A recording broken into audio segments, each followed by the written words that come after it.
Hi, Governor. Governor, may we ask you why you have approved a tax settlement for Don Davis? Governor, may we ask you why you've approved a tax settlement for Amajrit Sachdev from Paul's Tailoring, considering that you have been wanting to collect taxes and that you've been depleting taxes from tax refunds? Hi, Governor. Governor, may we ask you why you have approved a tax settlement for Don Davis? Governor, may we ask you why you've approved a tax settlement for Amajrit Sachdev from Paul's Tailoring, considering that you have been wanting to collect taxes and that you've been depleting taxes from tax refunds? Hi, Governor. Governor, may we ask you why you have approved a tax settlement for Don Davis? Governor, may we ask you why you've approved a tax settlement for Amajrit Sachdev from Paul's Tailoring, considering that you have been wanting to collect taxes and that you've been depleting taxes from tax refunds? Hi, Governor. Governor, may we ask you why you have approved a tax settlement for Don Davis? Governor, may we ask you why you've approved a tax settlement for Amajrit Sachdev from Paul's Tailoring, considering that you have been wanting to collect taxes and that you've been depleting taxes from tax refunds? Hi, Governor. Governor, may we ask you why you have approved a tax settlement for Don Davis? Governor, may we ask you why you've approved a tax settlement for Amajrit Sachdev from Paul's Tailoring, considering that you have been wanting to collect taxes and that you've been depleting taxes from tax refunds?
So the BPT of 5%, do you think that can already be brought back to I have made my 4%? position about that, and I have said that I don't want it rolled back. I'd like to see what fiscal year 2020 and fiscal year 2021 gives, because as a result of what has happened, we were able to actually also close the gap as a result of President Trump's Jobs Act legislation that took away about $68 million from our general fund. So those are the kinds of things that I am really looking at, Heidi, before, and I, like I have said, I have spoken to many business leaders also, and they are okay with the 5%. Will that stay at least until 2020, fiscal year 2021, so 2022, there might be a I would like consideration. for it to stay, and I'd like for it to stay forever.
Buenas Micronesia, I'm Troy Torres. And I'm Johnny Rosario.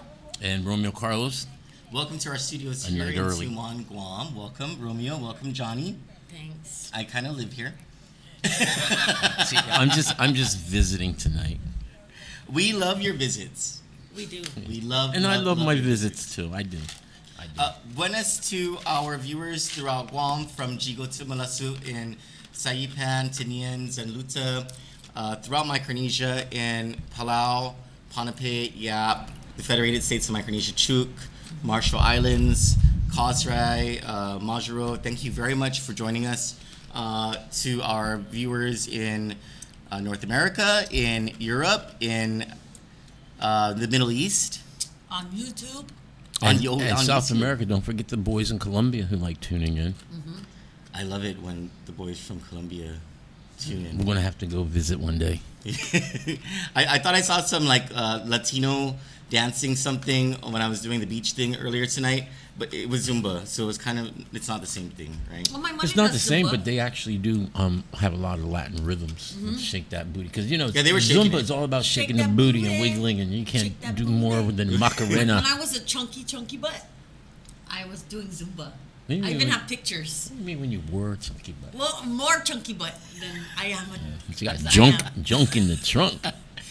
So the Guam Legislature actually is in session, and Right why don't now? we, Are they why don't- still let's in capture session? my screen right now. Therese, if you could comment, I think I understand where you come from. Therese, maybe you can comment to that effect, to what was discussed. Do you yield to that, ma'am? Sure.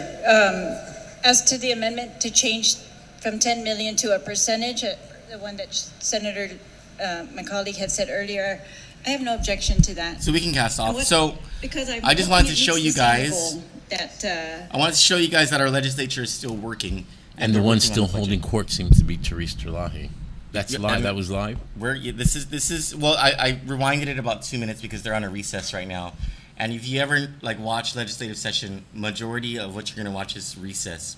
That's where they do all the backroom Yeah. stuff. They don't want the people to see or hear what's really going on. And a lot of it isn't that they're doing behind the scenes stuff as much as they don't want to show how They don't dumb want to show how some dumb are. they are. Yeah. You know, like, could you explain that to me again? But you know, they should just be honest with people, and I mean, because their facial expressions kind of show it. The no duh look in some of their faces. Yeah, like deer in headlights. And then I caught. Now, I was dude. reviewing Senator Therese Terlaje, the budget session from yesterday, and I caught Senator Therese Terlaje roll her eyes. Like At which she wasn't lie? gonna take it anymore. At which I lie? cannot remember. I think it might have been the administration, or it might have been. I think it was Luis Muñoz actually. I just loved it so much. Like there it is. There's the truth right there, raw and uncensored. Therese Terlaje's eyes were rolling down Marine Drive, and someone had to go and catch them. Brum, brum. But let's start tonight with. Oh, I'm sorry. Let's start with some housekeeping. If you all can like and share, if you can share this live stream to your timeline and to the pages that you're on, we greatly appreciate it. If you can like and share Kandit News Group so we can get more follows, but also Guam Blog, GUAMBLOG, no space in between, and Angel in Disguise, ANGELNDSKIES. We are in tune with the energy and positive vibes all over. Is that why the candles? That's for the flies. Oh, I was going He to say doesn't know that doesn't work. you should put need some those- salt around the candles. My cousin's supposed to come and do the thing around the house thing. The sage. Yes, yeah. And guys, we're on YouTube. We're on YouTube now, live. So, in order for you to comment, you would just have to accept it on your end, because our comment section is open. According to one of our viewers, he says that it's better on YouTube. Yes. Well, the Yeah. quality, yeah. Yeah. Why is that? Oh, because Facebook kind of like down whatever, right? Because of the volume on Facebook, they drop things down. But like YouTube's made an extra effort since they're a video-based platform to start with. Like they really invest in their technology for audio and video, so you get a better quality sound and stability on that platform sometimes. Facebook is good though. We get good reach here. Okay. But on YouTube, for those of you who are audiophiles, yeah, that's the place to go. I Can you also explain? Oh, what, so- go ahead. how Yeah, to, that thing. Oh, on your phone, if you can go to settings under the Candid News Group page, go to the follow and drop that following menu. down, drop it and go to checkmark see first, so that it shows up on your pages as soon as we get online. And it's working. Facebook's throttling.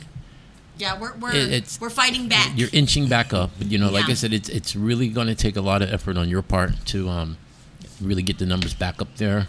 Facebook it's just capitalism at work, But yeah, I noticed the numbers are looking better, so that it's starting to tick back up. And then you're supposed to respond by doing a boost. That's the game they want to see. Well, we can't boost it because of I'm waiting for a show that we don't have a cuss word in it. So far, Yeah. so far, right? No, we haven't cussed. But you know what? I'm big about no censorship. So like, if it comes out naturally, And if we can just if we have no choice but to stay on YouTube, then I don't mind. But I just want to read what a follower wrote to us today. How do you say that name?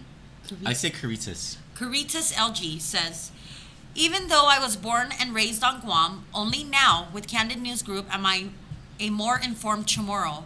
Never in all my years has the table discussions ever included information from the PDN and other printed media. Thanks to Candid News Group, we who live abroad and those who live on the island have a real sense of the situation on Guam. Not just the narrative that the printed media puts out. Thank you for holding every agency and every elected official accountable. This is progress. This is what our manuncle wanted for us. Thank you, Caritas. That's Thank a you nice so much. comment. That was really Yeah. nice. Thank you. I'm a little jealous, but that's a nice You comment. don't have to be jealous, I'm Romeo. jealous. Because you're one of us. Yeah. I'm jealous. Don't be jealous. No, I'm not really. I'm happy you guys are Okay, here. maybe you don't have a criminal record, but you know what? You're still young. I'm But still shut young. up, I shut still have hope. So now you're not able to say things like I can, like Like, you know, when I was in jail. So we have more information. Remember the Claire Castro story that we brought Just you? trashing my street creds here. It's secret. Don't worry. Just because zeroed me out on all my street no, cred. you're with us, so you have credit. Oh, We have another jeez. friend who's just a freaking dork. A When it comes- square. Yeah. She's a square. She's a square. And she's gonna kill us for having this conversation live. And I know who she is. You're not that square girl. So Clara Castro yesterday, this is the story regarding Allegeta Street and how there are flooding issues, and it's due to Oh, the lack geez, of she urban must planning. really be having a nightmare right now. Yes, it is Yeah. bad. So she wrote back and says, just another wonderful plan gone to shit. Not to mention the bus stop located on Machechi Avenue before the intersection that also sits lower than the road. Yeah, I seen that one. I know what she's talking about. This bus stop is completely useless during the rainy days, as it too, like many others, fills with water. Again, like many other bus stops, that location is also on a busy street, but there are no railings to Yeah, and the encompass kids the bus stand stop. literally on the road when it rains in the morning. Like that. I've been down there. I've seen that. And how dangerous that is, because it's, when you're talking about like runoff, I mean the oil from the cars also is. Yep. So it's slick, I know what she's talking about. Like Yep. driving and taking that turn with the Jeep is not cool. I haven't seen it recently, but yeah, I've seen that before, and it kind of jumped out at me. It's like, look at those kids, right on the road. That's what she says. To protect those kids when folks are flying toward the intersection to catch a yellow light, or even worse, when drivers utilize the center lane as a free passing when traffic is congested. Biba Gov Guam. Of course, she's being sarcastic. Well, you're going to have a whole lot of Bibo Gub Guam tonight. Yes, we will. So, remember how we had 3 sides of the story on the Telos Haigui, Mary Torres whole thing? Mm-hmm. So, Telo disagrees with us on our 3rd side of the story. What's And the I wanna third bring side? her- What's the and third she side? she wanted the 2 of you to hear this, and I asked her whether it's okay to share this with our audience, and she said yes, please do. Okay. So But what's the third side? That the 3rd side was, well, we surmised, or we So we took what Mary Torres said, with petty political games, etc. Oh, about the foster care bill. Yes, the foster care bill. What Tello said about why she did what she did. When we just said, well, it just comes down to they were bullying Senator Mary Torres. It was a credit thing. Yeah. So Tello disagrees with us. I want to make sure that we get her comments. When she was on on the air, record. she made her point clear that No, if but- she really, like I said, after I listened to her, because I am kind of anal obsessive about efficiency, efficacy is key. And it would be frustrating not to see the most efficient manner in addressing that done. But that was not a battle worth that kind of fight, I don't think. Well, let's see what she said. What were you going to say? I just told, I didn't have really a comment about it. Troy Moore did. I was just letting the people know that when we get all the sides, we as the people have to take it in and make it our own. Yeah. Yeah. So that's what I said that night. Well, I got to hand it to Tello because she's being forward and she's engaging. So I mean, she deserves for this So to be this read. is a follow-up from our phone call the other night? Yes. Yeah, and we didn't see this out. She wrote to me. Okay. It was, Half a day, Troy. I heard your comments on his, hers, and the truth regarding Bill 135. I wonder who the his is. Do you want me to go to your screen? Yeah, go ahead. You're going to read the whole thing? That's long. I know, right? It's nice to write these days. I'm happy to hear you did mention that we all agreed with the intent of allowing more than 6 children in a foster home with the consent of DPHSS, Department of Public Health. However, I totally disagree with your opinion regarding my motives as being nothing more than wanting to bully Mary Torres. Maybe I should have put this in writing instead of going on the show. That way, you could review my comments again to get a clear picture as to why I voted against Bill 135. Please allow me to explain in this manner. But wait, before you go, I thought we resolved it the other night, though, that we understood. And did you call her a bully after that? Yeah. Are you still calling her a bully after that? Yeah, and she disagrees with it. Yeah, I kind of do, too. Well, let's see. Public Law 23-143 is the standard Foster Family Home Act that was authored by Elizabeth Barrett Anderson and was finally codified and published over a week ago. Mary's Bill 135 is a complete duplication of the current law, 17 pages long, with only one change that incorporates 5 words, quote, unless approved by the Bureau, unquote. If Bill 135 is passed, the existence of the current law would be wiped away from the books and history. This is not the process of amending current law. In fact, it is unethical to disregard an existing law and then rewriting it as if it didn't exist. Remind me to come back to that point. In private, I explained to Mary's staff that the law is being published and a chapter and article number to reference from would allow her the opportunity to rewrite her bill that simply makes a 5-word amendment to the current law and keeps the integrity of the original law. She refused. Maybe you can ask her to call you personally like I did and tell you why she refused. When I realized she wasn't going to withdraw her bill, I introduced Bill 194. Bill 194 simply makes an amendment to the current law. Please put Bill 135 and 194 side by side and see the difference. Troy, you of all people know that when a bill is introduced and when the words are all underlined, it indicates it's all new language. Bill 135 is completely underlined as if it's indicating it's all new language. The correct process of amending the current law is what Bill 194 does. Most importantly, please know, regardless who introduced Bill 135, I would have still stood my ground on the ethics of this bill and not based on who introduced it. You know, there is a lot of hard work and countless hours of research in creating legislation. Sometimes it becomes very personal because you put your heart and soul in trying to make a difference. I'm pretty sure Senator Barrett Anderson did just that. And I hope that in the event I'm able to introduce and pass into law something that would make a difference, for an example, a new Medical Malpractice Arbitration Act, I hope future senators will respect the work that others have created before them and, if need be, repeal or make amendments for the better. And yes, Troy, it does matter who gets credit for those laws because as senators, it's our responsibility to create and make changes to law. We are judged and should be judged by what laws we create. She's just reiterating what she said the other night. Yes. And so...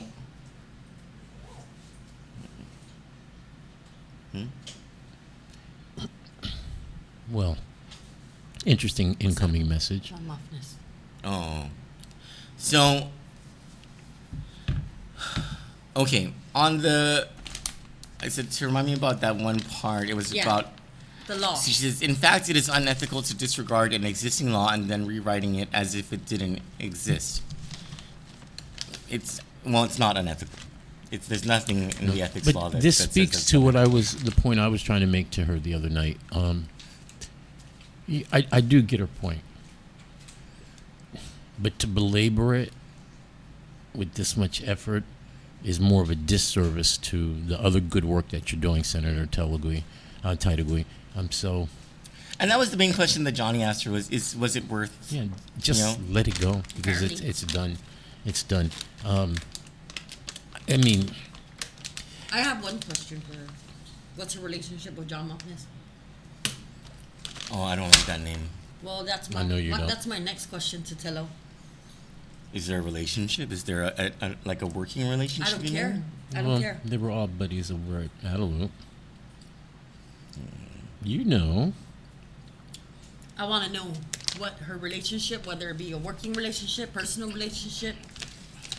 I want to know what he has to do with anything that's coming in and out of her office. And she's doing so well right now. John Moffness. Yeah. The pedophile of the. Well, is he still associated with James Moylan, Senator James Moylan? No, he threw it back. He threw it back to Tina Barnes. And then we went after the speaker because we're like, "Are you hiring John Moffness?" Well, they don't just get rid of somebody. They just hide the connection even more. Until the time. Yeah. That one's a hot potato, senators. Just so you know. Would have been interesting. I was supposed to stop in at He's never won anything, guys. Senator James Moylan's fundraiser tonight, so it would have been interesting to see who was there. We should make a point of going to these fundraisers. Make sure. Yeah, we need to see who's there. You just want to scare people. Look, with a face like this, I do it by waking up. Whatever. So I'm used to it. But yeah, I really did kind of want to see. So, It's that season and it's early, and political fundraisers are already starting. they're going to need So the money she to do sent that to you today. I don't understand why we're continuing to belabor the point, though. Well, because she sent it, and to be fair, I wanted to say something about it. And you read it. Yeah, Mm. yeah. I mean, but So- yeah, it's just a reiteration of her point. And like I said, we all agreed. She had a reason. I understand your take on it from the perception that people who tune into the legislative hearing have. It looked like Mary was being bantied about, being bullied a bit. But, that's what, when you're on the legislative floor, that's what you open yourself up to, bullying. And you have to stand your ground and fight for what you believe in and vice versa, But at some point, you need to weigh the argument and the cost of the battle, and is it worth it? Senator Terlaje was fighting for some of the proper expenditures on these excess funds during the budget hearing, and give her points for that. She's reminding everybody constantly how the Democrats are just trying to rush this through because they failed to give the august body But he's in September. time enough. Yeah, Not all next the next Democrats. week they got to. Well, not all of them, but the majority. There's only Therese Terlaje. I mean, who else? I would die laughing if the speaker actually Troy. says, "And in this September body." Troy, you remember that form that you brought up, and it showed how many yays, how many nays? Me as a voter, come election time, I would want to see a murder board. I mean a chart, not a murder board. Sorry. That's what it's called in journalism, a murder board. Okay. It's where you plot everything. It's how we figured out Brandon Not Acosta. plot, not plot. We're not plotting. Bad Wrong choice of words. Bad choice Language, of words. people, language. Anyways. As a voter, I want to see what bills were passed during their August. They actually do have that on their the legislative website. Right. You have to look All at I'm it. gonna see from Tello is that she voted no on that measure. Right? I'm not gonna see why she voted Her no. arguments, I'm not yeah. gonna see Well, it's the same for anybody on any bill. Yeah, you only see what, because at the end of the day, I gotta stop saying that. When the process is done, Have you been to SeaWorld? I think it's calling me, all this rain. But when the process is done, that's all that really matters is how they voted. Yes or no. Not so much why. That's what they have to explain to the voters. And most voters simply don't pay attention, to be honest with you. And the ones who do, they're too busy trying to pay bills and survive. They just want to know, did you vote yes or did you vote no? They don't Right. want to know all the backstory, yin yang reason behind it. I just think it's, at some point it gets exhausting hearing how poor Elizabeth Anderson is going to lose credit for writing a bill that no one even knew she wrote in the first place. Can I just say though, And I like don't get me EBA. wrong, I like I EBA. like Senator, I like former Attorney General Elizabeth Barrett Anderson a lot, but she would start almost every soliloquy she would give with A what? soliloquy, like a long Speech. drawn out Okay, speech, okay, right? okay. And don't get me wrong, she was, as far as anyone could tell, an excellent jurist, a thoughtful legislator, and a good attorney general, right? Yeah. I would laugh every time I'd hear her start a speech, and it would be, when I was the first.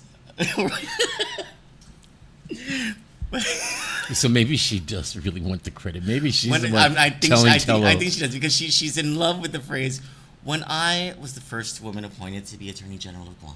But she was. When I was first Attorney General of Guam. When I wrote that bill. And I was like, well, I guess the 80s were some good times. So, well, maybe now we know why Tello is fighting so hard for her But pal. again, I really like Attorney General Elizabeth Barnes. Well, I'm partial Don't- to her. don't She get me kind of wrong. looks like my mom.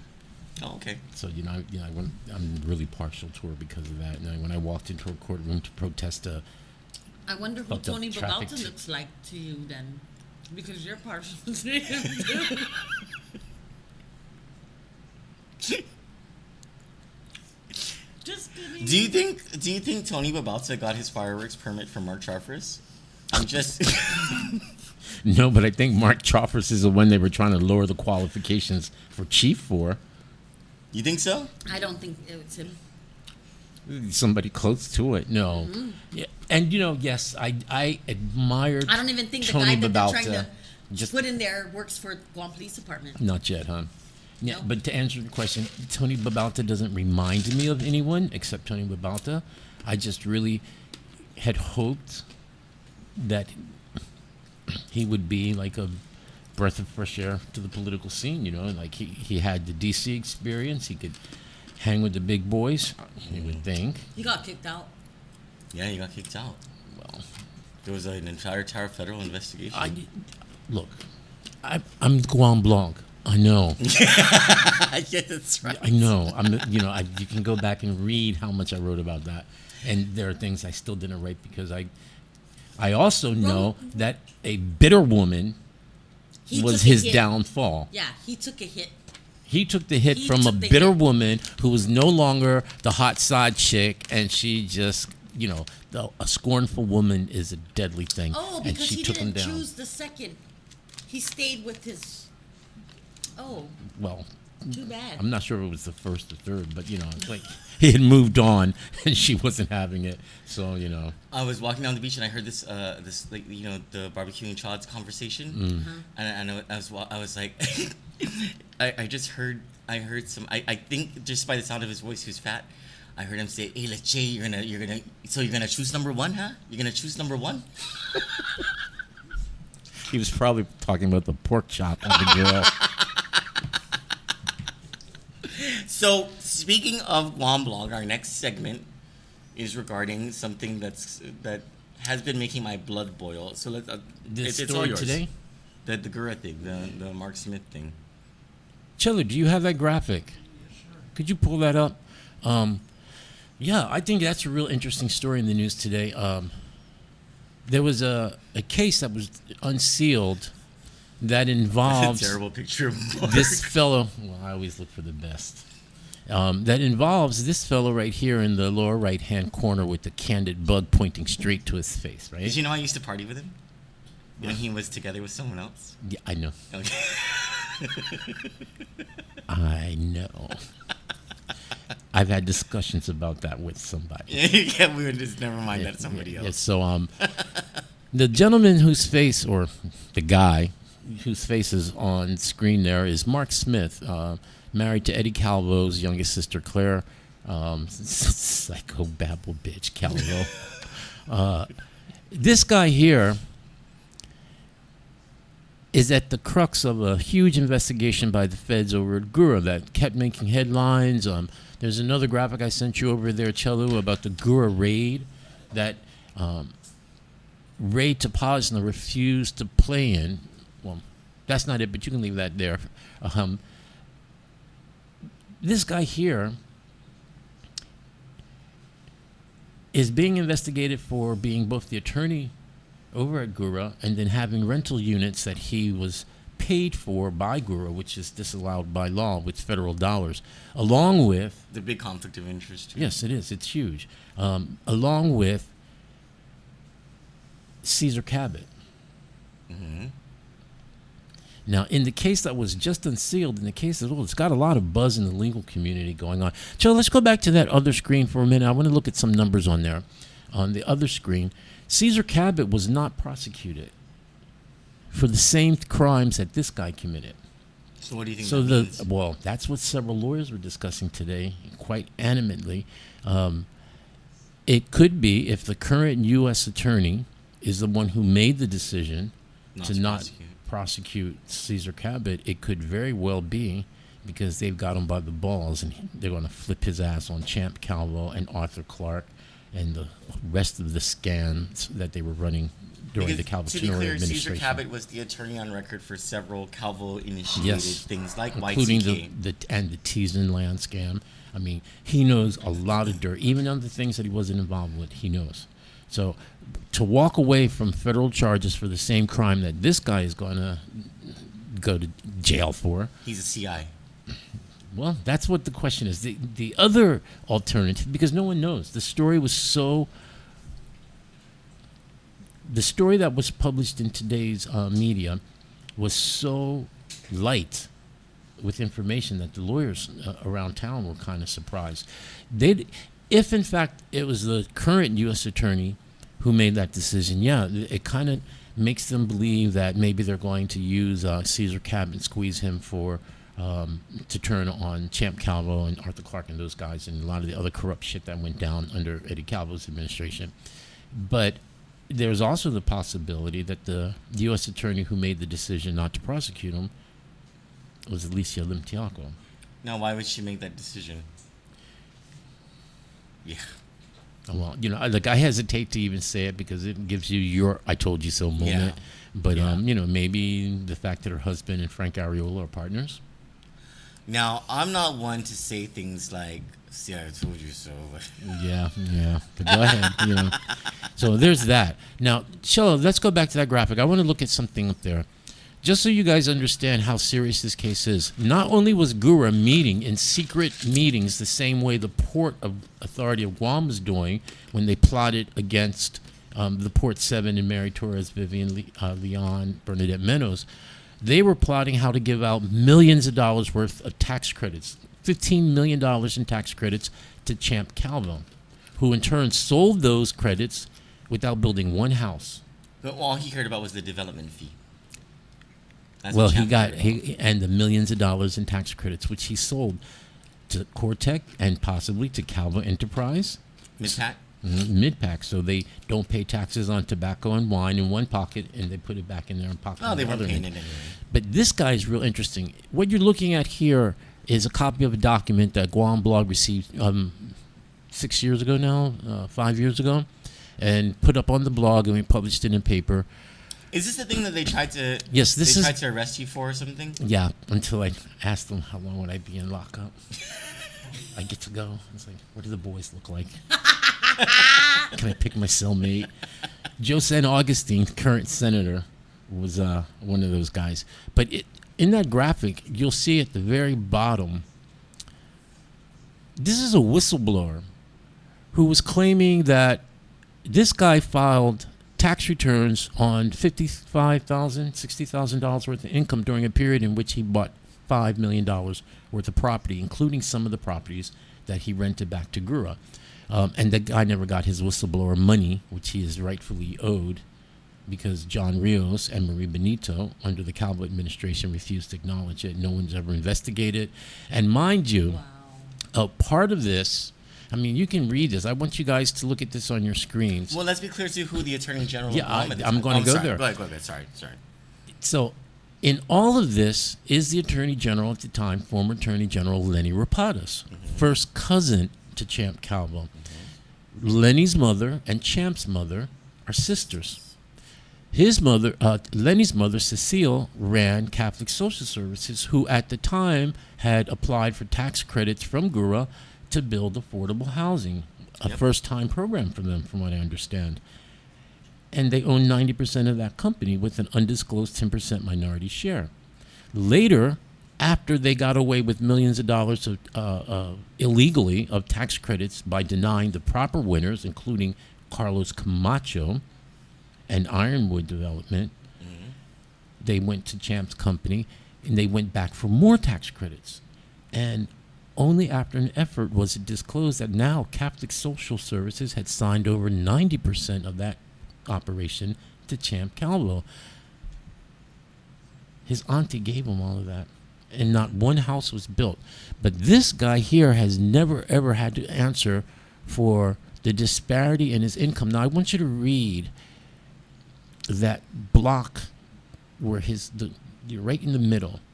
Until very recently, I was Mr. Smith's real estate broker. I came across this in the document, and it details how grossly inaccurate his stated incomes, which were fraudulent. And if you look at the bottom, there's an amount listed here It's as fraudulently understated.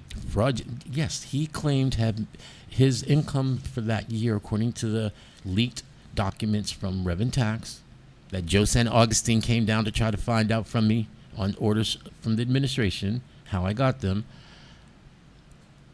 He was claiming less than $60,000 in income, but during that same time period, he purchased $5 million worth of real estate. He and Claire went through a fake divorce, but she may in fact have been involved in trying to cover up some of that. Well, I was looking $324,938 in gross rental income for a year. That's a lot of money. Yes, that's a lot of units. See, and this is only Right. this is only part of the document. This is only part of the document, but this gentleman detailed it all, and he wanted to get his whistleblower reward, which is assured by law. How much? And both the Calvo, I believe it's 10% of what they collect. Well, let's just say that all of that is military housing. That $2,250 that you would get in military Well, housing look at the two right? figures. The top one is $1,153,938. But that's unreported income. Unreported income. But the next one And is then rental income. Is unclaimed gross rental income. Well, let's just do the 324,000 because that's already a lot. 938 divided by 2250 divided by 12 equals, that's 12 units that he owns, all rented out. If it's And all, he had a whole lot more. The list goes on. The actual document. So our Square friend, I gave it to you. Oh, After I took it back from a particular, I had to vouchsafe these documents with one of the attorneys around town, and picked it up from them and gave it to our friend. But there's a full document, and there's, like I said, it's up to $5 million in properties. Now, how do you buy $5 million worth of property on $55,000 income? Maybe previous money. He's married to Claire Calvo. He is not Claire Calvo. And he was screwing around with the German chick in Australia and the other family, so it's not like she's going to give him money to give to her and buy her house. Oops, wait. oh, is that what happened? He did. Never mind. But yeah, that's neither here nor there. But that is the story that's in the paper today. And the case was sealed for a few years now. Except that you had the scoop on it back then. 5-6 years ago. Well, what's the name of the story so people can search for it on Guam Blog? Well, to go to Guam Blog, all you have to do, there's the little magnifying glass where you search. punch in Gura or Mark Smith's name or Champ Calvo or anyone else you want to know about. And I've been trying to go backwards and put keywords in, but back then I started, so you'll see very easy. Go to guamblog.tumblr.com and in the search, punch in Mark Smith or GHRA.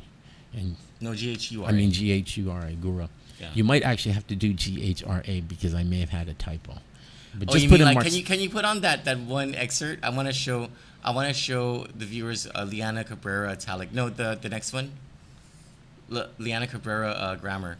That's how she would spell interviews. Oh yeah, so let's read this. This comment was from 2013, so you know how long ago Guam Blog was writing about the owners of Cortec have directly granted interviews with the FBI on this matter. The Mark Smith, Champ Calvo tax credit scam. I didn't know that. And the whole Dave Sablon and the entire board.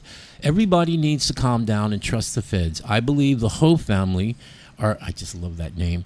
The Ho family are cooperating fully as they have been for some time on the Tower 70 scam with Champ Calvo and the federal Gura funds. The FBI already had the Ho family locked in and have been monitoring and recording everything on the Tejan deal. They are singing like canaries and wired to the T. Champ has been pushing them too hard and they finally fessed up.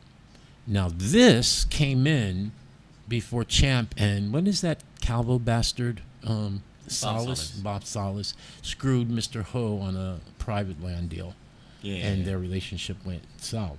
So if in fact that Guam Blog follower knew what they were talking about, it just gives you an idea of how much more encouragement the Ho's have to cooperate. Now, mind you, of the $52 million in tax credits that Champ Calvo scammed the federal government for, some of them were sold back to Cortec. If you notice I'm being quiet, it's because when I worked there, I signed a non-disclosure agreement. Yes, I can understand that. There's nothing illegal. But I didn't. There's nothing illegal to be said about anything. It's just that I have to abide by the NDA. But I didn't, and I already wrote about it. So they have some of those tax credits. But the interesting thing is, Midpack and Calvo Enterprises bought a lot of tax credits and didn't pay taxes on cigarettes and tobacco products while they were racketeering and smuggling cigarettes out the back door and earning even more tens of millions of dollars. They bought tax credits. Now that's like taking. So Champ Calvo is given $52 million in tax credits. Those are income tax credits. They're not tobacco tax credits. How did that translate? Well, I think BJ tried to ask that at one point, and he was stymied by the administration, the last one. So the guy who brought this case was Ray Tapasno, who's over there now. Yeah. He sued to get his job back, but he was ultimately fired by the corrupt and criminal board at Gura because he refused to violate federal law and issue these payments. And he actually had spoken with the FBI and the feds, and they told him not to. And when he didn't, Champ and his boys had him sacked. So he brought this lawsuit, and in the lawsuit, they want the $52 million back. They want just, again, the corruption that's going to cost people of Guam. He wants all his back pay twice as much. And personally, I don't blame him. He deserves it because they trashed his reputation. They put him through hell. They did. But yeah, if he wins this, and it looks like he will receive a whole lot of money on top of the money that they've already cost the people of Guam by stealing so much from us, And it wasn't just the federal millions that they stole. They stole from the people of Guam. They were supposed to be building housing that people could afford, low and moderate. It's always about high end or low end. And the guys in the middle, the ones who get up every day and go to work, the ones who stay out of trouble as much as possible. They might speed here and there or file their taxes late, but they struggle to keep their heads above water, so they're not part of the low-end cycle, and they'll never make it to the high end. That housing was supposed to be for them. That housing was supposed to be for the disabled, the people who just don't have a shot at a decent place to stay. Not one house was built. And one of the men involved and interviewed, the last time Guam Blog wrote about this, was 8 times, I think, FBI or the feds pulled Carlos Camacho over to talk to him. And he wouldn't squeal because, they would have. They Did- cheated did- him out of his tax credits, And then they went and back. they had a partnership with him on the Simon Sanchez thing, and they screwed him on that as well. But it's the only chance he has to keep his finger in the pot, so to speak. So he couldn't really just come right out without losing everything himself, you know. And that's how business people are here. They're blackmailed by corrupt. And well, I wrote about this nonstop for 8 years, the last administration and the degree of corruption. This is one of the reasons why the Camachos were so adamant in their support for Lilian Guerrero when she ran Benetsu bitches. But that's not working out so well either. But at least this is comeuppance for him and his company. Ironwood builds low and moderate income housing, and they take care of the properties, and they do well. And we could have had more homes for the people of Guam, but we didn't because just excessively greedy people, Champ Calvo, Leonard Calvo, Caesar Cabot, Arthur Clark, all of these guys. It's tens and tens of millions are just never enough. They want more and more and more and more, you know? They're never enough. So Ever. there was that story. And, you know, like I said, I'd like to see now what happens with this whole Mark Smith thing. I'd like to see this whistleblower, if he will ever collect his money, you know. But when you look at these guys, there are a lot of people who are accomplices, and they're still working in this government. Lenny Rapadas is still working at the Attorney General's office. Would explain why prosecutions suck so bad over there. But he played a key role in criminal negligence, refusing to prosecute, refusing to investigate. And what role did he play behind the scenes with his mother in the transferal of that housing development project there at Catholic Social Services into Champ's pockets? It, you know, remains untold. So then you have John Rios, who's no longer with Reverend Tax. He won't be held accountable for his role in hiding this, locking up documents so nobody else can leak documents to Guam Blog. And Marie Benito. Isn't she related to the Mike Benito? Related to Mike Benito, yes. Yeah. She was part of this. I think as no, well. her husband. Her husband's related. Yeah, to so Mike Benito. she was a part of. I mean, they were all a part of this. There are accomplices to this corruption that are still feeding at the trough of the taxpayers, and they're not being held accountable. Their names are not being called. And then we have Lieben Camacho, who refuses to even consider looking into any kind of investigation of anything corrupt here in the previous administration, which is what I predicted during the campaign. Why we needed somebody who was hardcore anti-corruption, anti-crime, like a Doug Moylan or Frank Gubatao. Where's his criminal prosecution of those who conspired against the Port 8? And when you consider that Shelley Gibson This is also exactly was a victim of that, it's yes, the Port 9. but this is exactly what the feds are prosecuting these people on. Dave Sablon, Mark Smith, the entire board. That raid at Gura was for these secret meetings where they would make take pre-decisional actions on how to award these tax credits and contracts and map out their corrupt plot. This is exactly what Mike Phillips, Dan Tidinko, Mike Benito, Christine Boletto, Eddie Lau, and the rest of those schmucks over there at the port did. Jo Mann Brown had her role in it. And if the feds can crack down on these guys for that, then where is our law enforcement and our justice system? Where's our Attorney General? Well, Our actually, chief on this, prosecutor? nowhere. I knew he would be nowhere. I said that. His family, the Camachos over there at Cars Plus and Champ Calvo, peas in a pod, you know. So- And he has Lenny working for him. So you did say a name, and I wanted to shed some light into something, into the sort of layers of corruption in the Calvo administration. You said the name Marie Benito, and I kind of put Marie in the same sort of room as Benito Megalonia. Those two didn't get rich off of the administration. They were accomplices. They were accomplices. I've actually seen Marie Benito when I worked for the speaker in another capacity, a senator. I've seen how they get favors done. I also know for a fact that, and that's on Guam Blog, the way people get away with these tax giveaways is they have a limit how much a supervisor can sign off on before it has to go upstairs to Marie for her approval. So rather than say give away $100,000 to Dennis Rodriguez's family, they'll break it down into $1 lower than that limit. So the supervisor can sign off and Marie keeps her hands clean. And I've actually sat accompanying the senator when we went to River Tax when she did favors for the senator.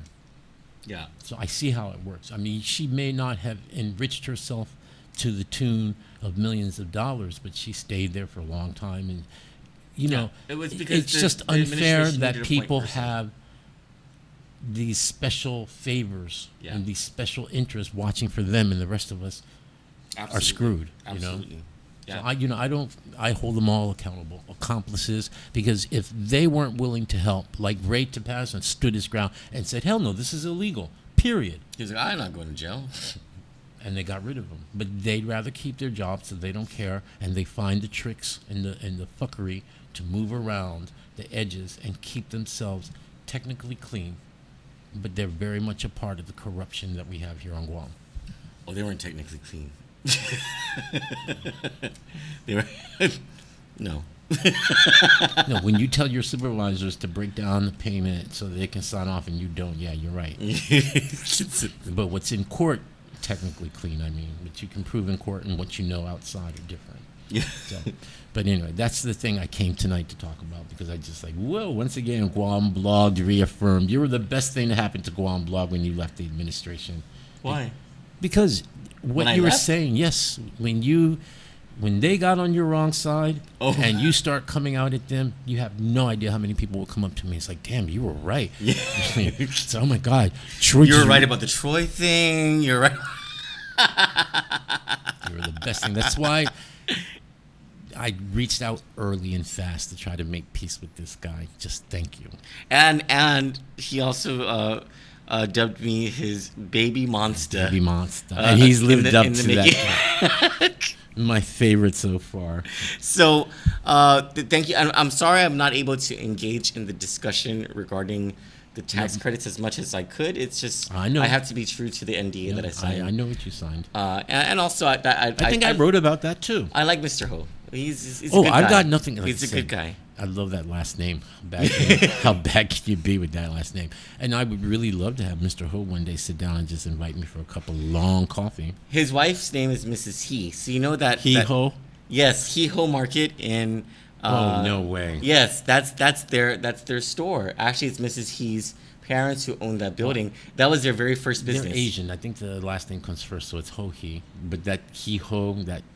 Yeah, it's He Ho Market that's named after. You know, them. I have Ho children. They call themselves Romy Hoes. Raise your hands if you know who you are, or do a thumbs up. From Hawaii, Romeos. from Hawaii to Guam, Honolulu to Hagana. We got the Romy Hoes. When we come back, we are going to get into a discussion on how Senator Therese Terlaje and Senator Mary Torres seem to be the ones bullied most by their colleagues, but probably because they stand most on their principles. And we'll have a discussion about that when we come back. That'll be real interesting.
Hi, Governor. Governor, may we ask you why you have approved a tax settlement for Don Davis? Governor, may we ask you why you've approved a tax settlement for Amajrit Sachdev from Paul's Tailoring, considering that you have been wanting to collect taxes and that you've been depleting taxes from tax refunds? Hi, Governor. Governor, may we ask you why you have approved a tax settlement for Don Davis? Governor, may we ask you why you've approved a tax settlement for Amajrit Sachdev from Paul's Tailoring, considering that you have been wanting to collect taxes and that you've been depleting taxes from tax refunds?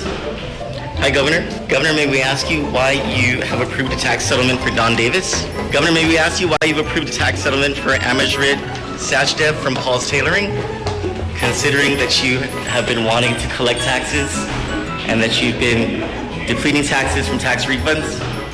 Hi, Governor. Governor, may we ask you why you have approved a tax settlement for Don Davis? Governor, may we ask you why you've approved a tax settlement for Amajrit Sachdev from Paul's Tailoring, considering that you have been wanting to collect taxes and that you've been depleting taxes from tax refunds? Hi, Governor. Governor, may we ask you why you have approved a tax settlement for Don Davis? Governor, may we ask you why you've approved a tax settlement for Amajrit Sachdev from Paul's Tailoring, considering that you have been wanting to collect taxes and that you've been depleting taxes from tax refunds?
So the BPT of 5%, do you think that can already be brought back to?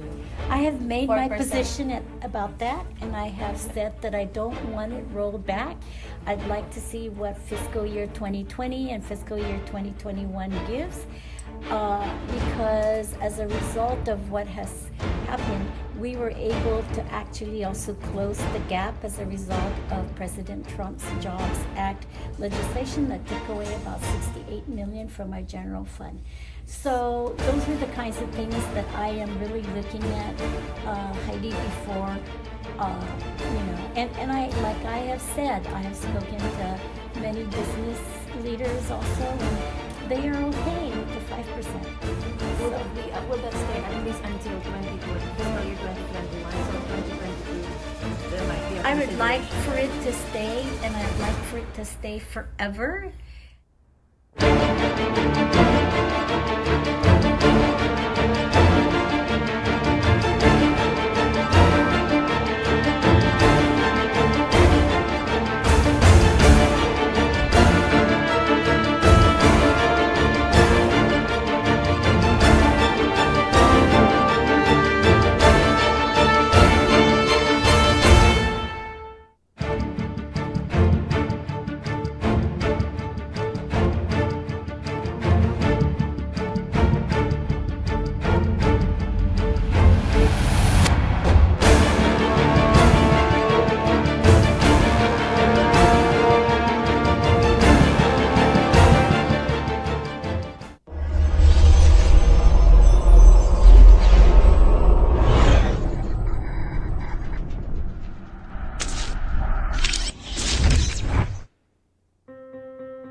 You guys should blur, I want to. blur it out. We here at Candid News Group would like to direct everyone's attention tonight after this live cast, of course, to Mariana's dirty laundry. Now we won't tell you what you'll find there. Just make sure However, kids are in bed. And your grandmother. It's monstrous. All right. Yeah. The great thing about this is that I didn't even have to do anything. Eat it. Let me just say that when some of us, and I won't say who, post beautiful things on Mariana's dirty laundry, Yep, they look good, you know? Uh-huh. We look, these things look good, That right? thing don't look good. That did not look good. And everyone Not a who's good on, look, girl. everyone who's watching right now, who's on Mariana's dirty laundry, is laughing their ass They off. know what we're talking about. I had to put my glasses on for that. I wish I hadn't. Did you think there was something else? You thought there was I something thought else there there, was right? something And there. then, then he said maybe it's all the spots, and I was like, those are not spots. Chalo. No, I couldn't figure. Was it a peluche? You know, like A one of beluga those- whale? No, a peluche, one of those like furry stuffed animals. You know, a rotten, beat up one, but you know. Now all the non-Mariana's dirty laundry members are like, what in the hell are they talking about? So okay, first of all, thank you, Tio Gogo. So Tio brought. They are not going to wait. They're all going over to Mariana's dirty laundry. Wait, hold on. We still have a good segment. Go there after here. So this is a light bulb that used to be filled with gummy bears until I opened it. Well, and I've been damaging it. This is from Tio Gogo. She came by earlier today just to give us these goodies. Oh, And then thank she got you, us a Tio. peace sign. And I've been looking at that. See that thumbs up thing? I've been going to Ross and like I'm just looking at it, you know? I call it the aisles of unnecessary things, unnecessary knickknacks. I love to walk down there at Those- 12 that's- o'clock. It's my favorite. I like aisle. this. I like that. I like this. And like I have this thing where I need to find the pink super sale signs. So there's the Ross. There's the there's clearance. the The clearance on the stuff. clearance. That's like sometimes you can get something for $1.99 that used to be $24.99 or whatever. Whether you need it or not, you have to have it. We need to send an invoice to Ross right now. Not that they need our advertising or anything, but thank you, Tio, so much for that. So, Cello, can you cast to my screen what I'm about to show you? So I finally got to watch the full legislative session yesterday afternoon, and this was when Senator Therese Terlaje introduced an amendment to the budget bill that would have locked away excess revenue, and we had this discussion of what excess revenue was last night, to lock away excess revenue for improvements needed at GMH in order for GMH to keep its Medicare and Medicaid funding, which is critical to the ability for GMH to stay operating. Like if it doesn't have this funding, it's like too much money to lose for them to stay open. They won't be able to pay the doctors, buy the medicines, nothing if they don't get this funding. They won't be able to get this funding. So I was watching the full thing, and then I came across a question by Senator Mary Torres. It was a thoughtful question, but it's not, just so that you have full perspective of what this is about. We're going to play what Senator Mary Torres first asked, but I want you to listen to the exchange that happens after that between Budget Director Lester Carlson and Senator Therese Terlaje. And it don't take no rocket scientist to figure out that Lester Carlson was lying on my Through question. his teeth again. Did Senator Therese Terlaje give him one of those looks? She called it out. And so my question to senators tomorrow is, why did you let the budget director lie to your faces? Well, most of the new ones probably just, they didn't know. And You're going to be surprised at how easy it was to pick. This is... Oh, really? Yeah. So let's take a listen, and let's take a look at what this exchange comes to. New ones probably just, they didn't know. Oh, And you're going to be surprised Sorry. at how easy it Let was. me get to- Facebook this is, off. Really? Yeah. Just pause So let's take. Sorry about that. Okay, one more time. Use or transfer authority or to assign certain funds to whatever project is needed, including the hospital, which I know we've done in the past, more or less, right? So there's nothing to prevent best case scenario for GMH from occurring if we do experience more revenues above and beyond this conservative projection, from what I can see. You would agree? So before we get to what Lester is about to say, so Senator Mary Torres is asking the panel, is it, basically her caution is, I want to know whether if we do this Therese Terlaje amendment, is this going to tie up the governor's hands in her ability to transfer funds? Dig in that purse. Yeah, to dig in that purse in case there's some sort of emergency or in case another agency might need it more than another. So her concern is this going to tie the government's hands if we do this? Yeah. And Which is a valid concern. Whether you support the governor or not, you don't want to hamstring them. it's a valid concern, except that was an unfounded concern. But listen to what happens here, and Senator Therese Terlaje explains it perfectly. But well, let's just hear. Yes, you're correct. Who's this? That's Steve Guerrero, the Office of Finance and Budget Director. Speaker. He works for Joe San Augustine. This does not affect the governor's transfer authority because it does not affect any of the appropriations that are subject to her transfer authority. Stop. All of So Senator Mary Torres asked Senator Joe San Augustine's office, responsible for putting this budget together, And the budget people. and the finance team from Madalup, Yeah. if Senator Terlaje's attempts to put excess money in a lockbox so they don't spend it willy-nilly, Non-appropriated funds, yes. that means money that's not been allocated to something yet. Yeah. So Senator Torres wanted to know if that would hinder the governor's ability to transfer money when needed for an emergency situation. And Steve Guerrero Answered yes. said yes, it would. And this is the man who is principally responsible for supposedly putting that budget together for Well, them. he's the legislature side of things, so yes, he'd be the most important person in this. And he responded first and said yes, that would tie her hands. Yes. So that means he doesn't know, or he just lied. I have a feeling he didn't hear what the senator was saying correctly. Don't tell me he's sitting his ass up there and he's not paying attention to what the senator is asking him. That's his job. This is why Tello is making a big deal about there not being enough time to properly discuss this budget. You're not even paying attention?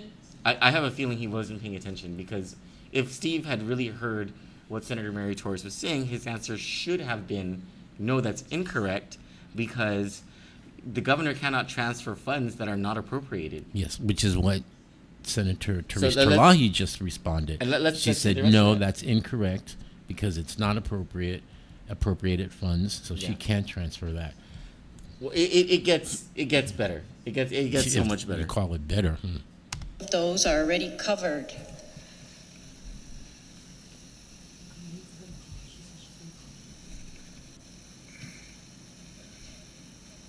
Mr. Carlson, you want to make a statement? I don't believe that was an accurate statement.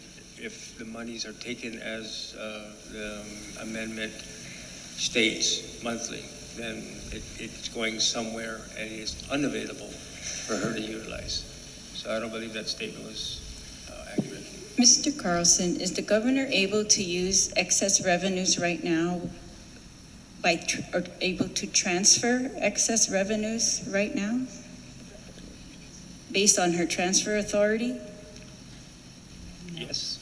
He just Okay. said yes. Okay, so Senator Therese Terlaje just asked very clearly, is the governor able to use excess revenue right now? Because and she transfer knows she funds? can't. And Lester Carlson said Yes. yes. Very clear, right? Let's check this That's out. another Check this lie. out. Check this out. So she can transfer in excess of the appropriations amount? No. Well, that's what she just so it's his asked question. him. Now he says no. But no, it gets better. Okay, it wait. gets better. So are you trying to tell me now this loser's not paying attention? No. Lester knows wants to Lester fuck knows with exactly people. what he's doing.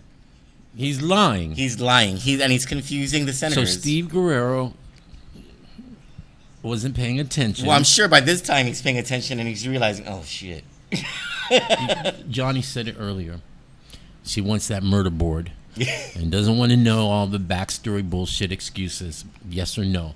Steve Guerrero said yes. Either he lied or he doesn't know, and if he doesn't know, he doesn't belong on that committee.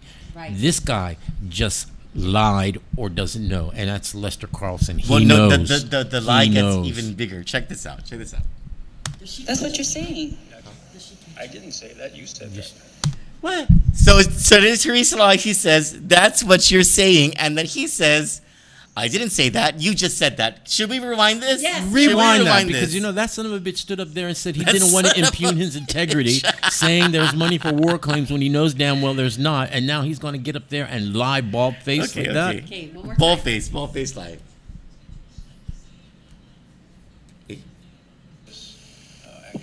Mr. Carlson, is the governor able to use excess revenues right now or able to transfer excess revenues right now based on her transfer authority? Yes. So she can transfer in excess of the appropriations amount? No. That's what you're saying. I didn't say that. You said that. You lying sack of shit. God damn. Now I want to know whether this panel was sworn in right before talking to the legislature, because that's what they did ever since Senator Roy Respicio. He required everyone to take an oath, Because your people kept coming down to the legislature lying. which is true. I know. Wrong hand. This piece of shit. So he's going to sit there, not just lie, but throw it back at her and say, oh, no, that's what you said. It's like he's 5 years old, except he's 50. Does he know that this is being recorded and we could play back? But he knows it's on the legislature's channel that nobody watches. 500 except some people. us. No, 500 some people watch this already. No, thanks to Kandit. Kandit News. So I want a wide screen shot of that. I want to see what the rest of the financial team's faces look like. he perjured himself before the Guam legislature. They can hold him in contempt. He has violated the law criminally. But he'll get away with it because that's what they do. Well, They I get away think we with should make a big deal out of this. And earlier tonight we asked. Oh, wait, so where does Steve Guerrero fit in all this? Because he gave the same answer. he let Lester Carlson out. Let's hear the rest of it. What I said was that you said this doesn't affect her transfer authority.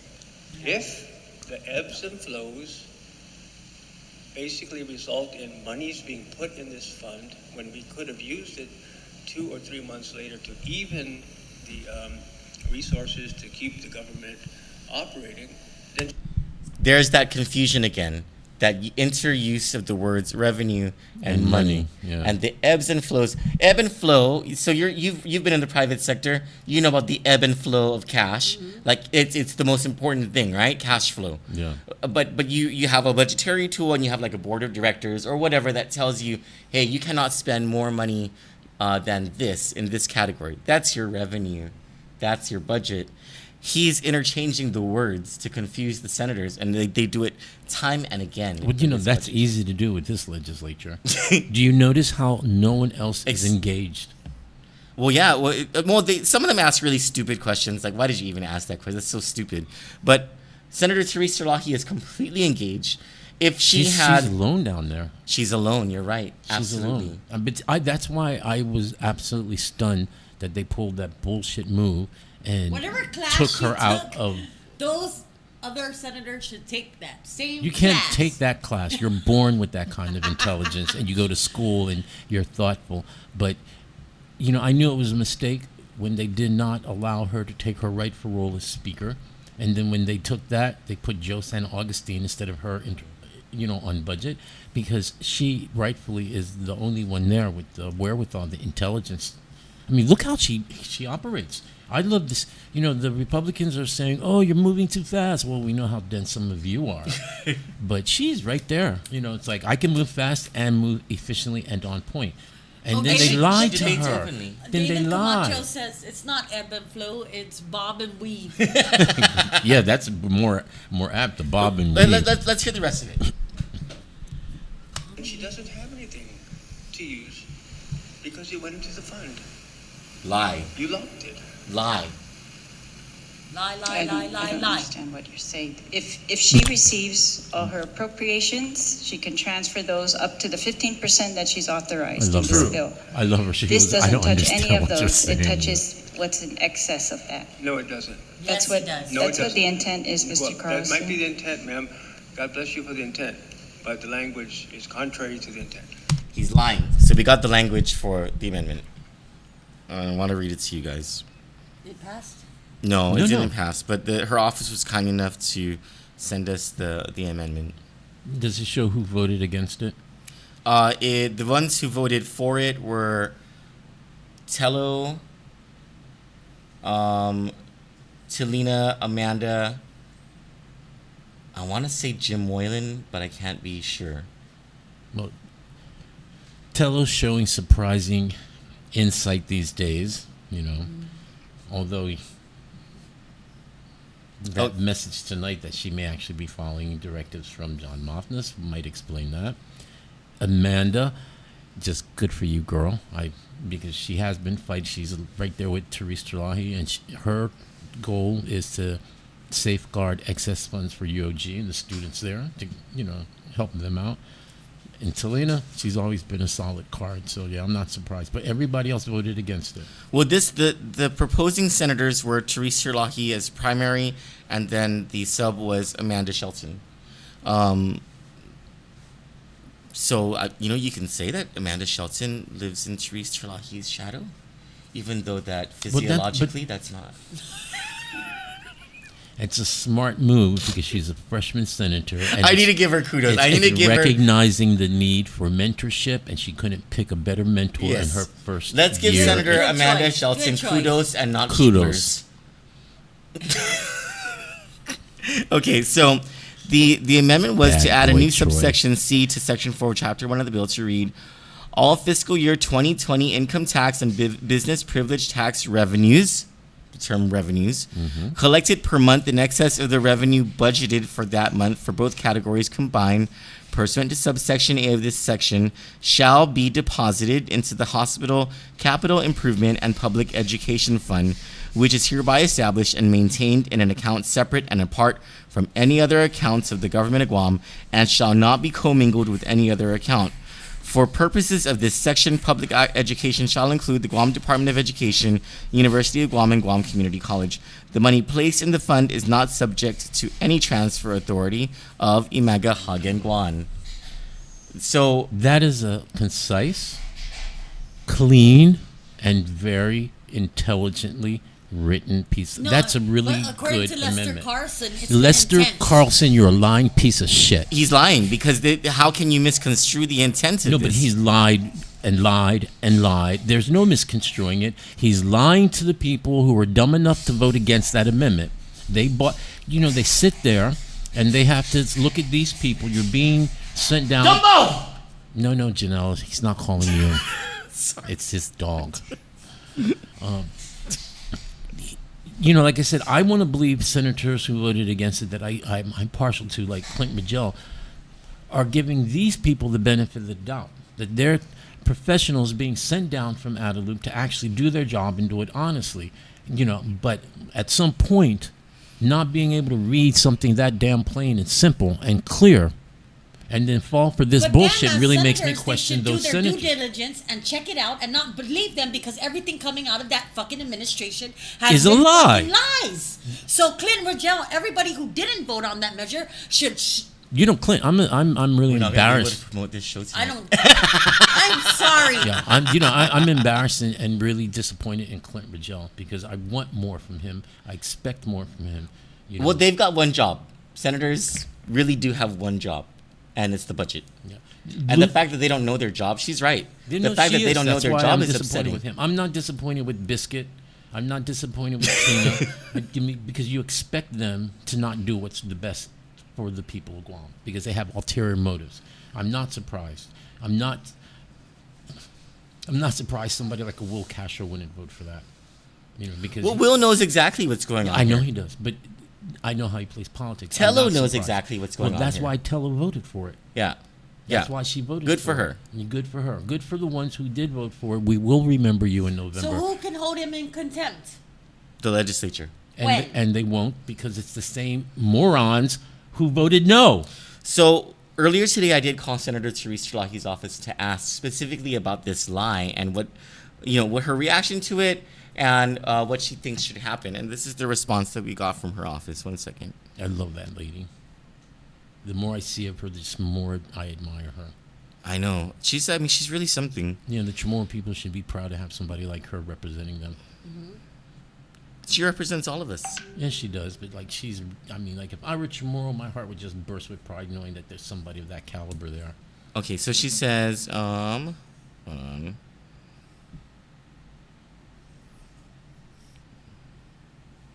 According to her office, when it came to the vote, Vice Speaker Talina Nelson, Senator Amanda Shelton, Senator Jim Moylan, and Senator Telos Haidekwi joined Senator Terlaje in favor of the amendment. Senators are in between sessions, so we'll let you know if she has a response to your second inquiry. This is the thing about her reaction to the whole lying thing. Okay, so. 1 second. Seymour. And she's a lawyer. She knows how to write a bill. I am extremely disappointed this amendment didn't pass. I want to thank my colleagues who voted in favor of helping the Guam Memorial Hospital. This is from Senator Therese Terlaje. This amendment was aimed at holding our government accountable. This fight is not over. We need to stand our ground in this legislature and demand that we see where any excess money is spent. More importantly, the people of Guam deserve to know this information. These projects are critical and not a luxury. We can't look the other way when we know there are critical issues that need to be addressed at Guam's only public hospital. And mind you, this is not her issue. I know. This is not like something that she's... Okay, but there's one. Yeah, she's law enforcement. Bill 186-35, or the budget bill, currently does not address GMH's critical capital improvement projects. GMH outlined $57 million worth of CIP, however, has set its top 3 priorities, including a new electronic health record system, electrical panel replacement, and structural roof repair. These top 3 are estimated over $32 million in total and are critical mandates raised by the Centers for Medicare and Medicaid Services. So, and remember, 2 of those 3, because the roof wasn't a part of it, but 2 of those 3 were key elements of Lou and Josh's campaign stumping. Well, just prioritizing GMH was her... Yeah, overall. She said it was her number 1 priority. I was a nurse. Exactly. Fucking bitch. Sorry. No more promotions for you. Hey, don't be sorry. Don't be sorry. No, because my sister's going to be mad at me. This is disturbing. I mean, it's just... Sorry, girl. It's really disturbing. There are echoes. When I see things like this, it reminds me so much of Ben Pangilinan. It's like... He was straight on like that as well.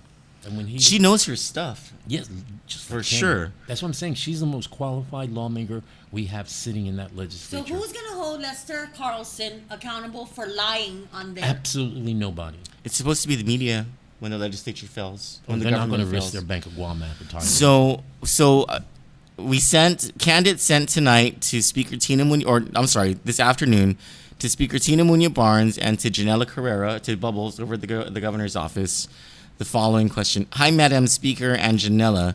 Do either the governor or the speaker have a financial plan to resolve the deficiencies at GMH cited by the Centers for Medicare and Medicaid Services? If so, where are these plans, and may we have copies? Of course, there's no response. There's no response. Yeah. There's no response. So don't hold your breath waiting for one either. Well, then we'll FOIA it, and they'll come back with no such documents exist, and that'll be the answer. You know what I mean? Yeah, but we already know no such document exists, because guess what? They didn't think about it until you brought it up. No, they didn't think about it until Senator Therese Terlaje brought it up. The only document, the only plan that exists was defeated by the legislature yesterday. It was her amendment. It was the only plan. I don't understand why somebody like Clint... I mean, I keep coming back to Clint because, I really like the guy, and I have a lot of hope for him. Why would somebody like him vote against this? Well, let's take this discussion in another angle. Can we start calling senators tonight? Can we do that? It's 10:46 p.m. It's 11. What, they're sleeping? Well, some of them might be on stash and might not they be. just got out of session, so they're tired. So? I'm tired. I'm tired of this bullshit. I'm tired too. I want somebody to explain why you said no. Yeah, I used to get calls at midnight, and I got pictures of him at the office flexing late. So I know he worked late. You sent a surveillance camera? No, it was your grinder picture. Oh. I was actually not a very good grinder person because I was very direct. So you put your face. My first two words were kind of scared people off. So let's take this into another I'm just another pissed direction. off by this because Johnny's right. Who's going to hold him responsible? And I know nobody. And then I know there are 11 You're people. talking about These the line. senators have been The in line. office for 8 months already. If your actions do not match what comes out of your mouth, which that's the administration, I would think that they would sit back, listen to what Senator Therese Terlaje has to say, and know it's coming from a good place. They've been working with her every day, every other day, on Sunday, whenever they work, for 8 months already. Maybe they don't like her because she's pretty and smart. Well, that is so. I was about to say, that's you ever sick. heard the phrase "jealous bitches"? So, the other direction I want to take this in on the same subject is this. Because Therese Terlaje has a good point. But, it's not like the hospital is the only place where that money Is is needed. needed. Yeah. The other place that this money is needed is right back to its rightful owners. So, this is the crux of the entire thing, is that we're talking about excess revenue. And we're talking about excess revenue because as far as this current fiscal year is concerned, there's excess revenue that's tracking. They keep saying they're And going we're going to have like millions and $21 millions. million in excess, quote unquote, excess revenue. And I was watching the session today, and they kept talking about, things like carryover provisions where, UOG had all this money that lapsed that didn't lapse, that were not expended, the Budgetary Authority that carries over into this new year, or the Guam Cancer Care Coalition that had money that didn't lapse and was allowed to carry over, and that's why they still have budgetary authority to spend money. If DOA gives them the actual cash to do it, which they have to. So there's apparently a lot of budgetary authority out there, and apparently cash to back it up. So if there is so much cash, if we are collecting more in income taxes, which was precisely what the Leon Gura administration told us we were going to fail at because of the Trump tax cuts that affected income taxes. But the opposite's happening. We're collecting more in income taxes. If we're collecting more in gross receipts taxes because of the increase of the BPT, GRT, whatever it's called, from 4% to 5%, this government is flowing with cash. It ain't paying tax refunds, that's for sure. It's not giving the money to the Department of Education or Guam Memorial Hospital. Why don't you give it back to the people? Where's all the cash? Because just listening to them, where's the cash? Just where is all this cash? I don't mean revenues. I mean the hard, cold dollars. Where That's is the it? $125 million question. Should be at the Bank of Guam. Collecting interest for somebody. For someone. In bank lending portfolios. So, if we're so flush with cash that we're able to now lock away excess revenues, talk about excess revenues, see increases in income tax collections, we're able to piss away tax liability or tax receivables from rich taxpayers who you give settlements to, Governor Leon Guerrero. If we're able to piss all of that away, then why don't you do everyone a favor and roll back the BPT You to know 4%? what? I've been wanting to put this in a package with Johnny, and I will still do that later. But I'm going to read this email because we keep coming back to this subject. Yeah. And this is from a 1%er. Okay. This comes from a 1%er. Let's hear it. I'm going to cut off the first two. Sure. Identifying stuff. Yeah. I, too, am really worried about the profligate spending. Raises, bonuses, first-class trips, rate increases, everything.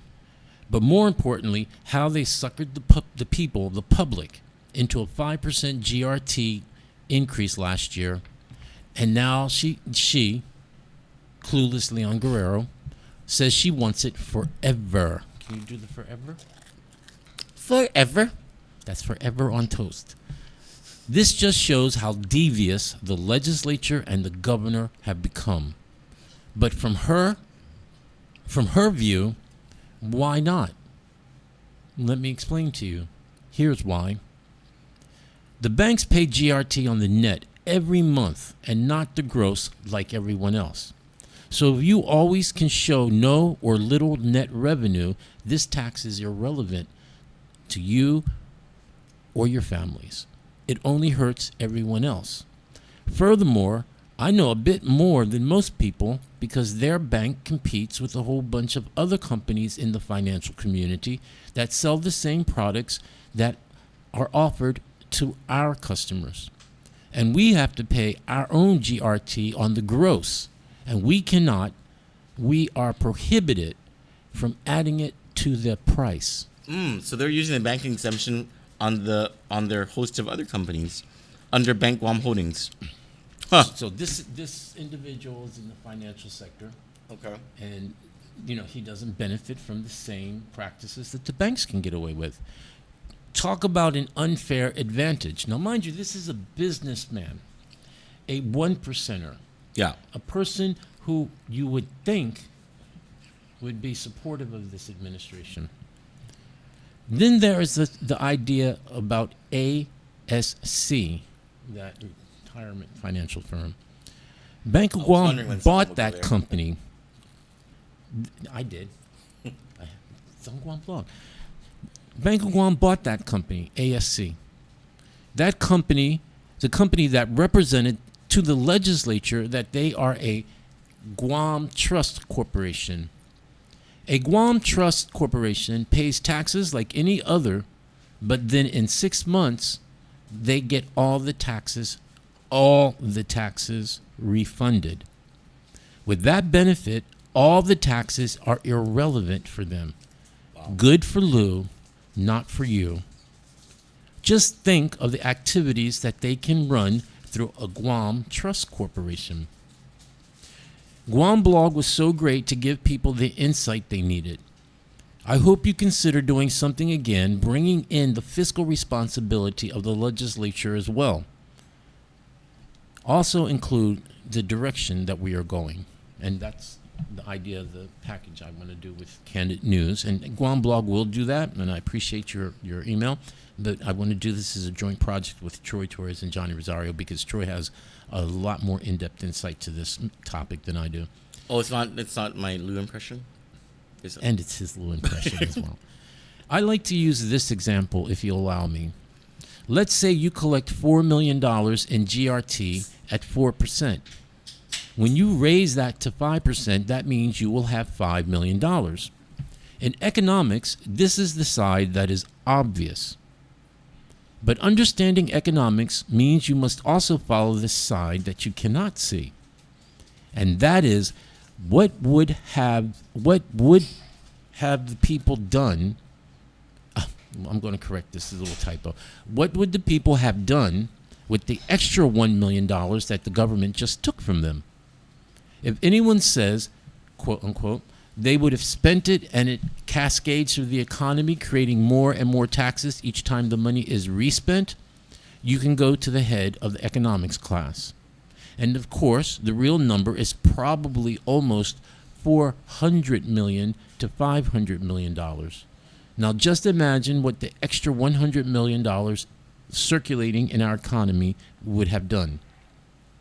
Government employment creates no new tax revenues because what they spend is tax revenues. How many times, and this is the part that makes me want to talk about this, you brought up the Trump tax cuts again, and it's like my ears bleed every time I hear someone try to blame the Trump tax cuts again, use that as a scapegoat. How many times have you heard how the Trump tax cuts have decimated Guam's revenues? It's the very same situation. Look up the increase in tax revenues on the mainland after the Trump tax cuts. No different than when Kennedy and when Reagan cut taxes.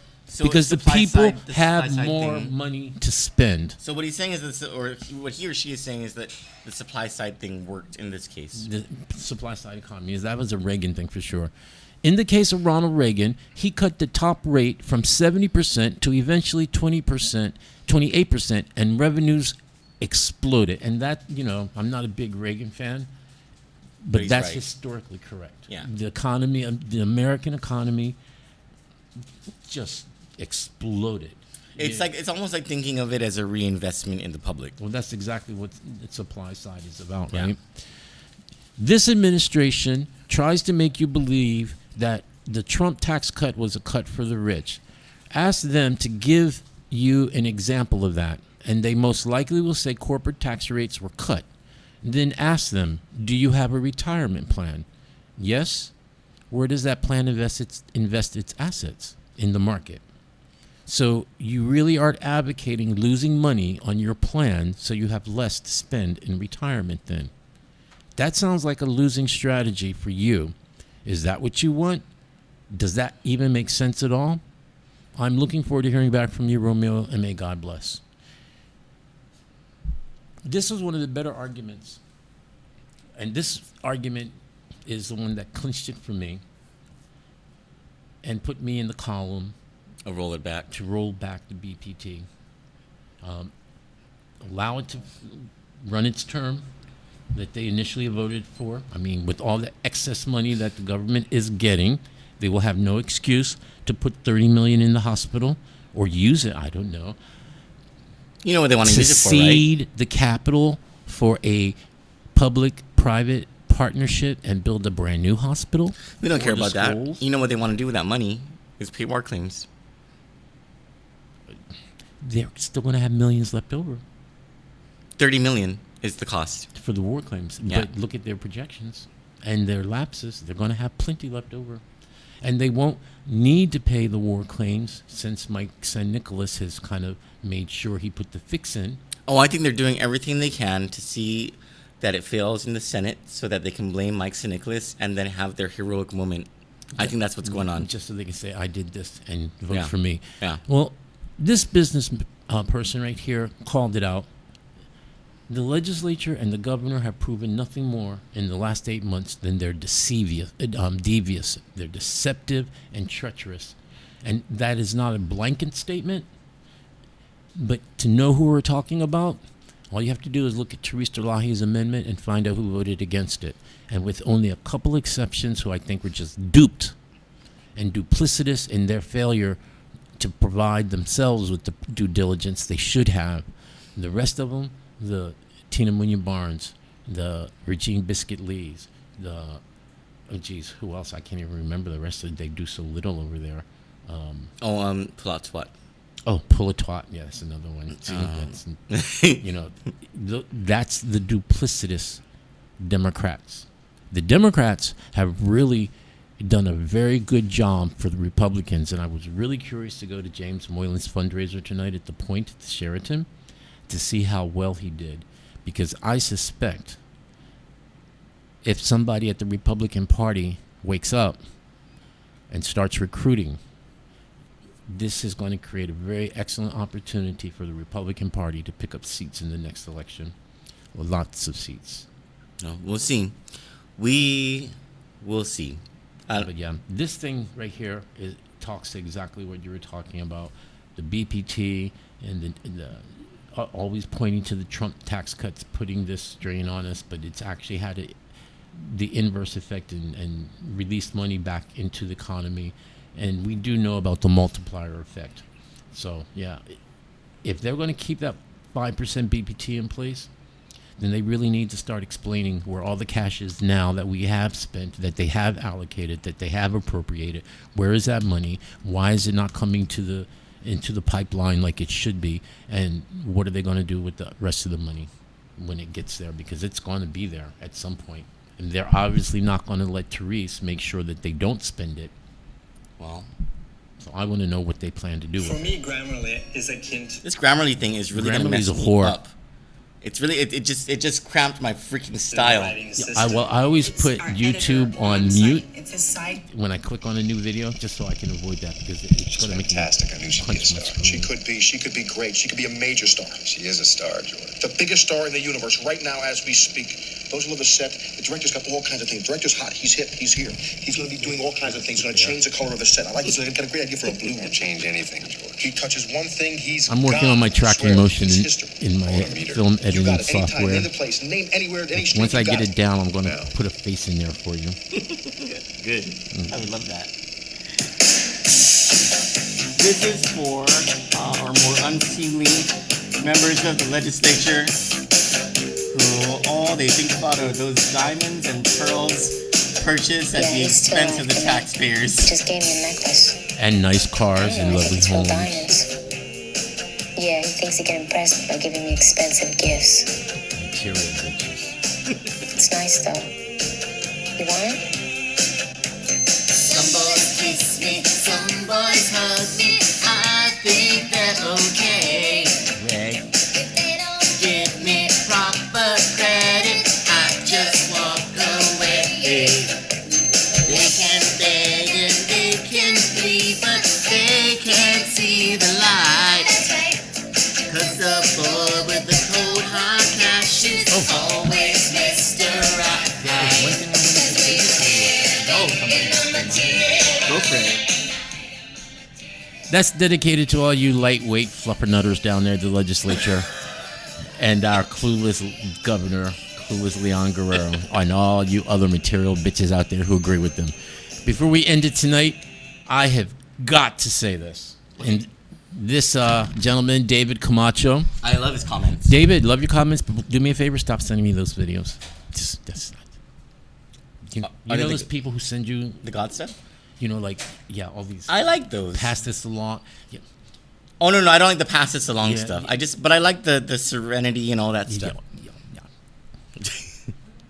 My inbox is where stuff like that goes to die, so no, I won't be sharing it. But love your comments. But Dave Camacho just made a comment that brought something back to mind I do want to talk about tonight before we get off the air. During the primary election, Governor Carl Gutierrez said it is unconscionable to raise taxes. Instead, Guam must invest in its people and network with the neighboring islands, enticing new business into our island. With that said, I'd like to congratulate Governor Clueless Leon Guerrero on her choice as Special Economic and International Advisor, former Governor Carl Gutierrez, because he's getting it done. It looks like the visa waiver program, the Philippine government is definitely on board. They put out a press release, so they may actually be able to. What about the U.S. government? Well, you know, that's the key part there, though. I mean, they can work with the U.S. government. But the Duterte administration is saying yes? It looks that way. It's looking really good. And Carl brought it home, and, of course, the governor, the Magahaga, will want to take credit for dispatching him to the Philippines. But yes, congratulations, Governor Gutierrez. Good job for all you people needing H-2 workers and get this military construction done and the other build-up projects that are going to come with it. We might have some relief on that. Speaking of that, I want to tell you all a little racial generalization that I That's from did, him, not me. That I did. What was it? Monday, at GCIC building, Michael's swearing-in ceremony. What? So when you guys so I went out because it was really it was too hot in there. There were too many people. So I went out to smoke a cigarette, and then I encountered what appeared to be a group of H2s. They were I just knew it. medium to tall Filipino men and one short Filipina lady, and they were all speaking in Tagalog, I think, and they were. It was the GCIC building, okay, because it was Department of Labor, and they were all huddled outside. So I was I'm gonna be a good journalist, and so I politely waited for the woman to stop speaking very quickly, she was and so then she started to slow it down. So I was okay, she's not as excited. She's oh, excuse me, ma'am. She's yes. I said, I'm Troy Torres with Kandit News. I was just wondering, are you here to file a labor complaint? She goes, oh, no. Why would you ask them if? Why would you? I thought I thought I they had were- just walked into a story, and so The employees from the Shorewood Hotel. no, but they were H2 workers, so I wasn't wrong about my racial generalization. But all the cogs fit. Like they were at GCIC building. There was a lot of them. They were all men. They were all they were not like handsomely dressed or anything. They were going to work, and one Filipina lady, it fit the whole profile of like. These are H2 workers. Okay, you've lived here all your life. You should know better than that. If they're going to file a complaint, it would be that Filipina lady by herself, and all the men would be home waiting for her to come back and say, "Yes, I did it." You're so right. Damn. And you lived here all your life. Your boyfriend is Filipino.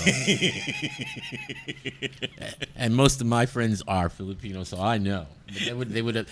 No, sister, you do it, ate. No, but she was like, "Oh no, we're here to file our permits." I was like, "Oh, congratulations!" I walked away and smoked my cigarette. Good job, Candid News. Good job. But Thanks. yeah, I mean, it looks like all the people were concerned about the build-up, not happening, all the construction projects, the hotel work. And it also comes with the side benefit, I think, of trying, helping the governor, or Governor Gutierrez, get the visa waiver program as a whole, so that we can facilitate travel back and forth between Guam and the Philippines. Cool. And Very cool. there are people who do want to come here and that's great and news. shop. I don't know why, because the shopping over there is amazing. But No, our luxury shopping is cheaper than over there. really, Yeah. when I was there and they were talking, "Oh, I'd love to go there to shop," I'm like, "Are you shitting me?" That's why the Japanese like to shop here. It's a type Well, in of Japan- class, when you go back and you have stuff from Guam. I love the mall stand in Manila They though. say it's almost like a, if you can go to Guam and you can go shopping, Yeah, you they- have the class, status. I got the American- Yes. Well, I like the class between Guam and Palau. It's you bring over a cooler A of meat, fish. and you come get- back with a cooler of fish. Yeah. Yeah, Yeah, it's Marvel's pretty badass. mom does that all the time. Yeah, I love that. The fish is good over there. I don't have to worry about poison in the fish like here. So speaking of #ClassyAF, don't forget to visit Mariana's Dirty Laundry. Jeez. Once Brings a new definition to once we're done classy. here, and I don't think we have anything else, right? No, that's it. Just kudos to Governor Carl Gutierrez. It's like Tony about. I'm just really sad about that one. Word is he may not be long for Guam anymore, but at least Carl is working out. Yes, I like that. And we haven't heard from Madeline Berdalio in a while. We're not. Halloween's We're around the behind corner, the don't scenes worry. To screw Michael Michael St. Nicholas. Nicholas Don't over. worry. So we Halloween's are right gonna around hear the from her. corner. She'll be spooking. She'll be around. She'll pop up. Man, I need to lose my gut before Halloween. But please, dear God, please. Okay, I've got two wishes. One is dependent on the other. Okay, so the first wish is, please, dear God, can I be skinny for the first time on a Halloween, so I can have a badass outfit? And if God, you know what, God, if you cannot make that happen, I wish that you would just make all the skinny people fat. Right? Yeah, that's what's going on here. I hate you. I need to move closer to you so I can tag team with you down to the gym, because I'm feeling like that Pillsbury Doughboy. Well, I don't feel like Troy. I just feel like it is what it is. No, I would like the skinny people to be Yeah, fat. but you look good. I agree, Yeah. bro. Si Diyos mga seeds and si Thank Diyos you. in feminine DC para todos hamzugin ni familien Kandit. We bring the light to the Darkness. darkness. Does that sound right? I just We made that bring up right the now. light to the darkness, and Good we night. challenge it. Good night. Good night, Guam, and thank you for having us.